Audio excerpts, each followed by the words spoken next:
the healthiest financial households are those that have different perspectives on money. Good rule of thumb is 3 months after tax pay as an emergency fund is pretty much my non-negotiable. Oh, it's a cruel question. Regular listeners to Money Talks will know that this show has always focused on the personal side of personal finance. And over the last year and a bit, we've heard from financial experts, entrepreneurs and trailblazers about the decisions they've made and the money they have saved. So today, you're hearing the first of a monthly feature with financial expert Cian Carolan, where we're going to be taking all of that actionable advice and applying it to the real life circumstances faced by one of our listeners. Cian, thank you so much. You're very welcome back to Money Talks. Thank you. So can you tell me a little bit about the call out you did? Because you have a very popular Instagram page and you asked some of your followers to get involved in this. Yeah, I did a call out and this is quite aligned to a lot of the content that I would kind of post. I've been running a series called Life in Ireland since last November, and every week we run with a different household income and expenditure example, where we present all of the bills that they have going out every month, all of the concerns that they have around their finances, their money worries, and some of the goals that they're working towards for the future. And they're really popular, and they get a lot of people watching and thinking about their own setup. And so a lot of the feedback I've gotten over the last kind of 8 or 9 months is that really prompted us to look at our own position. We've never really drilled into that type of detail, and it has people looking at their household income and expenditure in a way that they've never done before. So that's been really positive. So, and I was always really curious that people have been so open in sharing numbers to me, who ultimately a bit of a stranger to them in reality. And so, like this, when this opportunity came along, did an outreach, and the feedback was unbelievable. So I had well over 60 or 70 people message back saying, I'd love to take part in this. I'd love to share my numbers. So I sent them all my email address and said, look, if you can send all the detail across, and we got over 30 people send full detail by email, which is great. So there's huge appetite. I think people are really curious to know what we think of their household finances. Yeah. Tell me about today's Money Makeover couple. Yeah, so we've got a married couple, 40 and 44. The wife is 40, the husband is 44. She works in technology, good job, good salary, so €93,000 with a 15% annual bonus every year. The husband is 44, a little bit older, and is a self-employed carpenter, which we'll come to later on in the piece. And they've 2 kids, aged 10 and 7. So very typical 4-person Irish household. So what are we looking in terms of the money that they're bringing in? Yeah, so we got weekly figures off them. So the wife takes in 1,100 per week. Husband takes in 950 per week. For those who operate kind of on a monthly figure basis, it's approximately 8,900 per month after tax income hitting the household. Mm-hmm. That's including child benefit? That's separate to the child benefit. Okay. So they've another 280 per month that comes in, and all that we can take from the detail that we got is that also goes into the pot, into the household pot every month. So in theory, just over 9,100 hitting the bank account every single month. Mm-hmm. Okay, so they also supplied their monthly bills. And, we were just saying off mic, the devil is in the detail. And I think people are curious about this.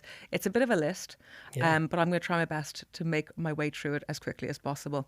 So they have 117,000 left on their mortgage. They want to get it paid off in the next 10 years. It costs them 995 per month. Sounds pretty good to me. Yep. Their car loan is currently 8,650. That's what's remaining. And their payment is 350 per month. And that's going on for the next 2 years. They tend to change their car every 3.5 years. No other debt. They have life insurance, 39 per month. Mortgage protection, 49 per month. Car and van insurance, 75 per month. House insurance, 37 per month. Health insurance, which is subsidised through obviously her workplace, that is 100 per month. All of their subscriptions for Netflix and the likes comes to 35 per month. Bins, 35 per month. Mobile bills, 80 per month. TV broadband, 60 per month. Property tax, 22.50 per month. The gym for the two of them, I'm guessing, is 140 per month. Electricity and gas, 300 per month. Food shop, 200 per week. Takeaway, one night per week with wine, 85. They're doing well. And kids' activities of 190 per month. So did anything jump out at you there, or did that seem like a pretty normal and tight budget? Yeah, it's pretty detailed. They've probably covered off most of what I would have expected to see. Probably thought the utilities were maybe on the higher side at 300 a month. On average, you'd probably expect 300 per month, maybe peak season, kind of winter, cold season. This time of year would obviously be an awful lot lower. So it kind of tells me maybe their peak times are quite a bit higher than the 300 per month figure. And that's possibly one thing that's worth looking at, just to make sure that either A, they're within contract, and B, if they're out of contract, it's worth shopping around, because once you move out of contract on your utilities, any discounts that would have been within contract drop off. And that could be one thing I think that just jumps out at me. Food shop, 200 a week. I think that's pretty typical for a family of four. And just with the age that the kids are at, I can relate to this bit, is the takeaway every week, because I noticed no mention of babysitting. So maybe they're not getting out together as much, and maybe that's their thing. And, again, that's particularly normal. We might come to it later on in the episode, just around the mortgage and their motivations around wanting that paid off so early, because that is always something that comes up, and it's quite interesting. And I wonder, have they had a conversation with an advisor around, whether that's the right course of action or how they can go about doing that? I think it's worth going there now. Let's go there now, because it is something that comes up time and time again. And generally speaking, you're probably better investing the money, aren't you? Like if you... Yeah, I mean, I think it's when you get into the broader financial position and you look at how well they're set up, because that's your monthly budget, if you like. And that's a big part of running the household and keeping the show on the road and making sure that you don't run a negative. So this couple aren't running a negative, they're going well. But maybe rather than being so focused on being debt-free, which I think is a really good, honourable thing to strive towards, the first thing that jumps out to me is, okay, so how is the pension funding position at the minute? Could that be better? And maybe that money is better redirected towards that before considering being debt-free on the mortgage so soon. Well, let's talk about that, because this is interesting. The husband doesn't have a pension. She does, and she contributes 6%, and she's matched by her employer with 10%. It's worth pointing out that she's 40, which means she could be putting in 25% herself of her salary, and to get the maximum tax relief, which she isn't doing. So let's take a moment to do that, and then we might go back to the mortgage. So, yeah, I mean, that's the first reason why I think they should move down the priority chain, the mortgage redemption, the early redemption of the mortgage, is because, like that, the husband is working, earning good money. Based on his take-home pay, it's going to be somewhere around the 70,000 per annum before tax income mark.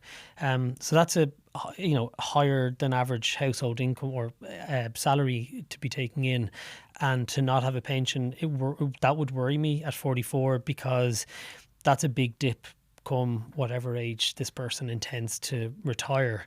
It's a manual labour role, which again we'll come to, but won't be able to work at that job forever. And so at some point is going to take a big drop from the 70 plus annual figure down to the state pension of 15,500.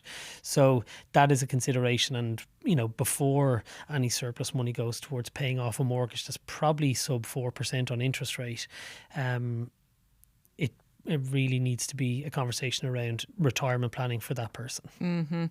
They've given us more details, so let's go through it. She saves 500 per month. Her husband saves 400 per month. They are generally saving towards short-term goals. So that's stuff like the house, Christmas, a big holiday. She has 52,000 in a short-term savings account that she would like to potentially do something with.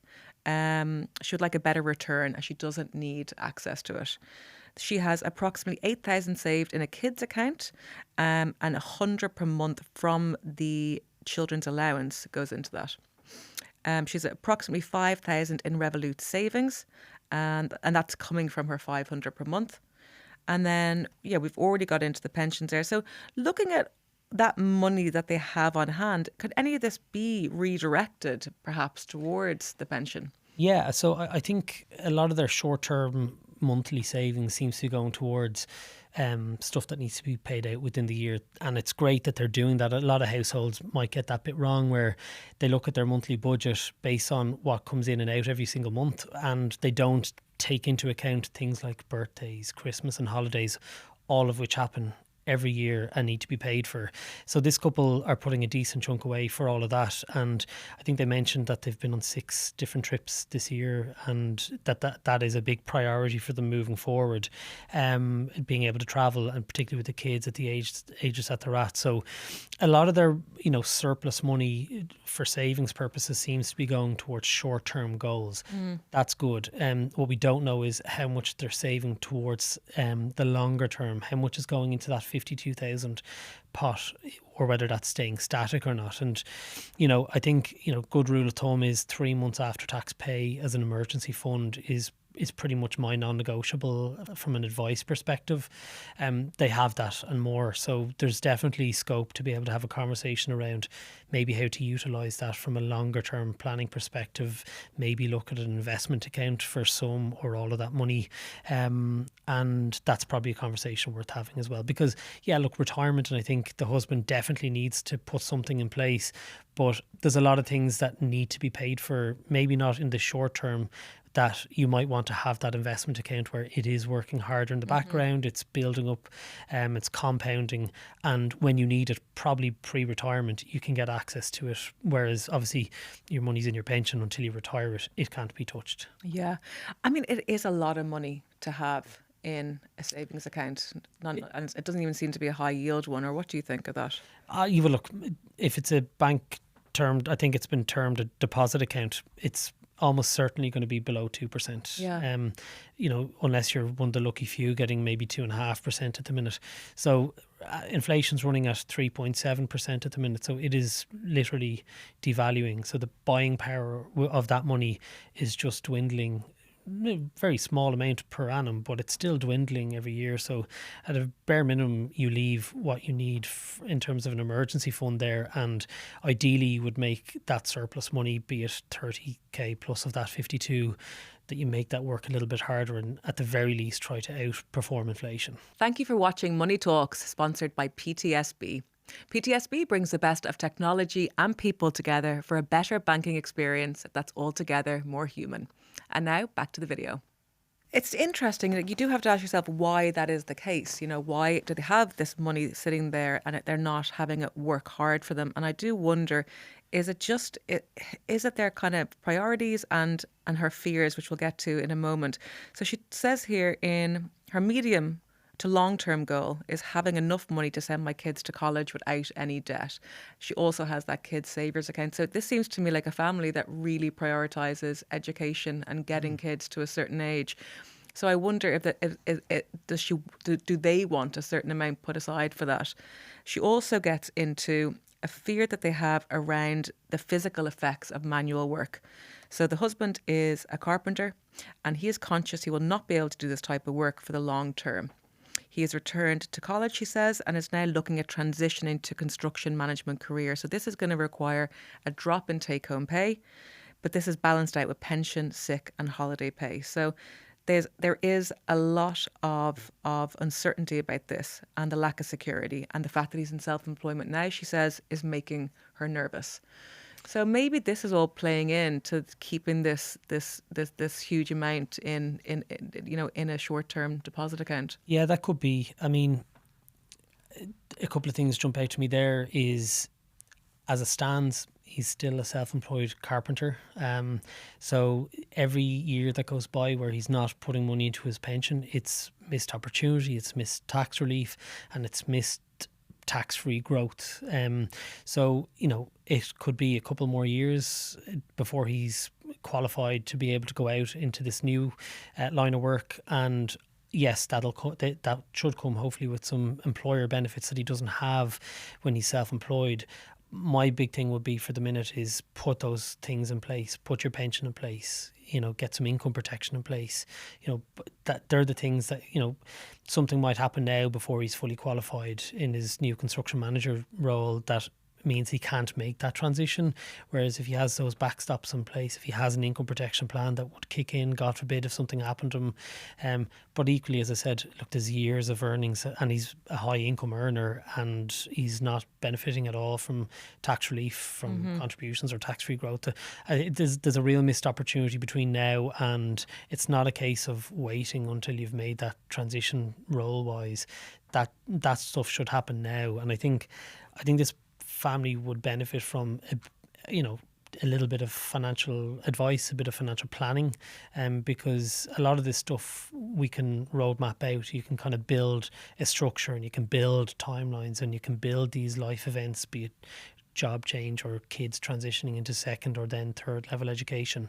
So a lot of this stuff can be kind of somewhat forecasted and planned a little bit better. Like, I mean, this family's doing remarkably well, really, because a lot of households don't run that type of a surplus, even off that type of income. So there's a real priority towards saving. I think the wife had said in her notes to me that, saving from a young age was always a real priority.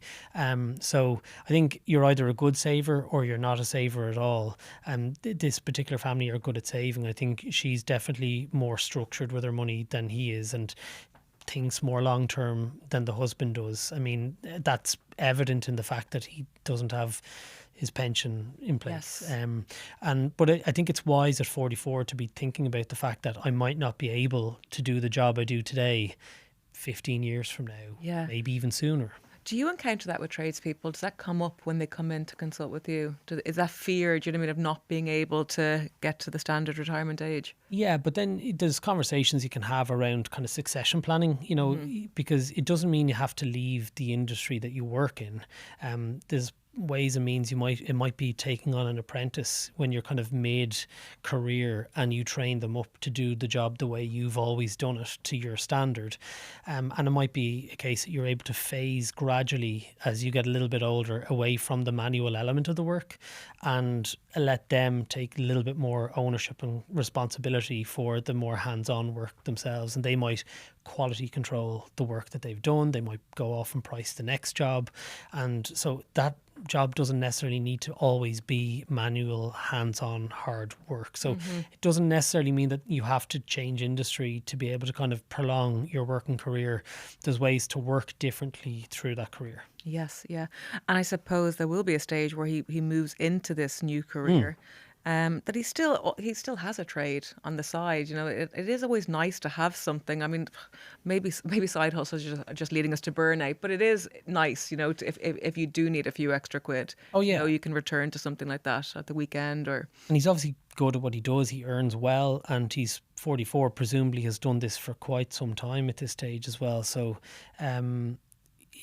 Some people, and again, you get this with most households. You'll have two people who have very different appetite for risk from an investment perspective, and you've some people who are very fearful of self-employment, and you've other people that see that as an opportunity, not a fear. And then you've other people who really value the security of a public sector job or a full-time permanent contract in the private sector and all the benefits that come with that. So it's just different mindsets and mentalities. And sometimes the best functioning households from a financial perspective are those that are of different mindsets because they balance each other out. So one person who's a little bit more risk, a little bit more comfortable, say, with taking on risk might be balanced off by the person who's just fearful of taking any risk at all.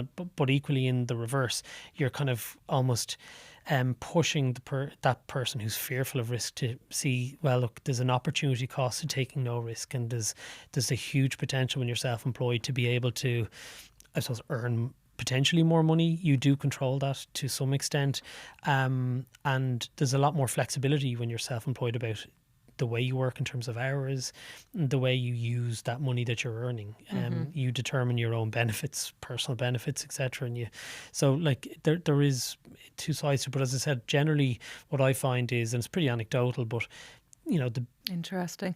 Let's talk more about some of the goals that she shared with us. So, short-term goals. She says, traveling is my thing. Love seeing new places. I think we've been on 6 trips already this year. So generally any short-term saving goals will be something travel related. I've already shared the medium one with you. So she spoke about getting the kids to college without any debt. That's important to them. But their ultimate goal, she says, is financial freedom.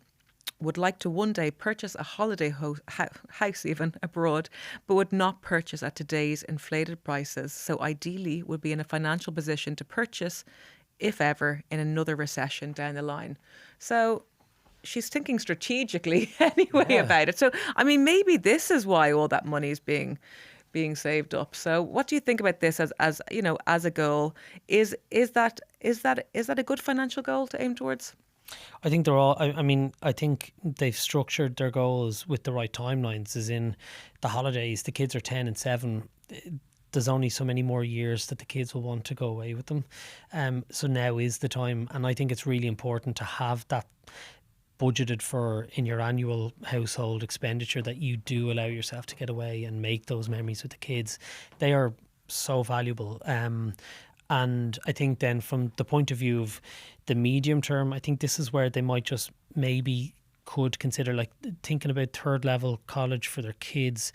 The eldest is 8 years away. The youngest is 10 to 11 years away from 3rd level.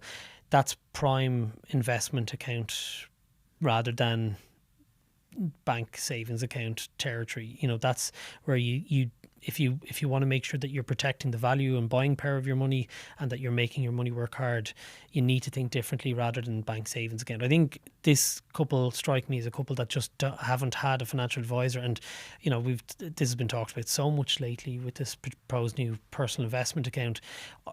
People in Ireland are very good at saving, but don't typically invest nearly as much as we should. Our participation levels in the markets are really low compared to European counterparts, and that's largely down to the fear of losing money, not knowing where to start, and we're not that comfortable at talking about money, so we don't we don't really reach out for seeking out that advice. So I think that couple would definitely benefit from talking about how they can utilize the pot they've already built up to work towards that college medium term goal, but also maybe not always doing 6 trips a year, because that is a lot, right?